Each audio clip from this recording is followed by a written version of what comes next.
And before we go, we want to take some time for reflections about how people are coping with the devastating California wildfires. The renowned poet laureate and Los Angeles native Amanda Gorman has penned a heartfelt tribute, expressing her fears and her hopes for her community, and I spoke with her yesterday. Amanda Gorman, welcome back to the NewsHour. Thanks for joining us. Thanks for having me. So you are a Los Angeles native. You live in the Pacific Palisades. Tell us how you're doing. Tell us if your home is okay, and also what it's been like just to watch all of this devastation and loss unfold in a place you call home. Thank you for asking. I mean, I'm so blessed. I'm safe. My family's safe. My house is doing okay. But it's been just devastating, I think, on a communal level to see this amount of damage and loss in a city that we love. LA is incredibly strong and resilient. And it's also just been amazing to see the way people are coming together. But we have a really long trek ahead of us. So tell us what led you to write this poem, Smoldering Dawn. Hmm. Well, when the fires broke out in Los Angeles, I was actually in New York City just by accident. I happened to be doing some press there. And when I saw the amount of ruin and wreckage, I felt so hopeless and so helpless that I couldn't be there with my city in that moment. But I wanted to process that grief that I was feeling as an Angelino. And so I wrote the poem for myself just to work through what I was feeling, and then decided to share it in the hope that it might bring some warmth and soul and spirit to a time that feels really hard for Californians right now. For anyone who hasn't had a chance to read it yet, would you mind sharing a few lines, maybe? Absolutely. So I'll share the last few lines. Today we mourn, tomorrow reborn.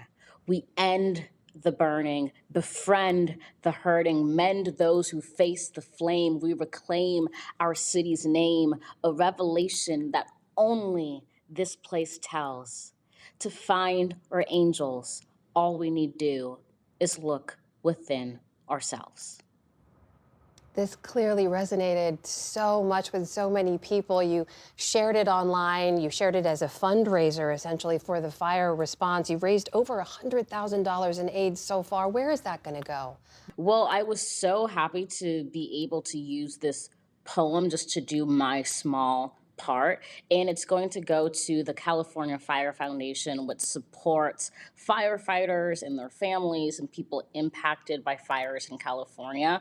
And so the amount of response that I got to this poem, raising over those course of just a few days, was amazing. But there's also so many other ways that Angelinos in the country are showing up by volunteering, donating, giving their time and their resources. So across the board, it's been really heartwarming. And in all of this moment of loss, I know that you're also talking about this new book you have out, Girls on the Rise. You're calling it a tribute to women's impact and power and resilience. Why this message right now?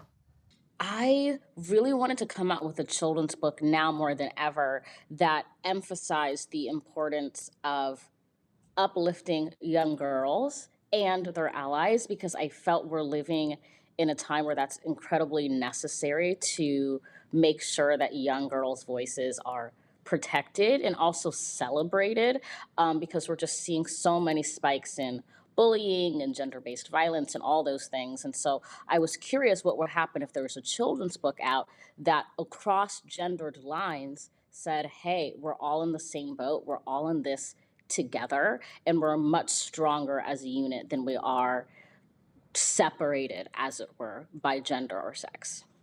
Author and poet Amanda Gorman, thank you so much for making sure we're all turning towards the light in these dark times. Really appreciate it. Pleasure to speak with you.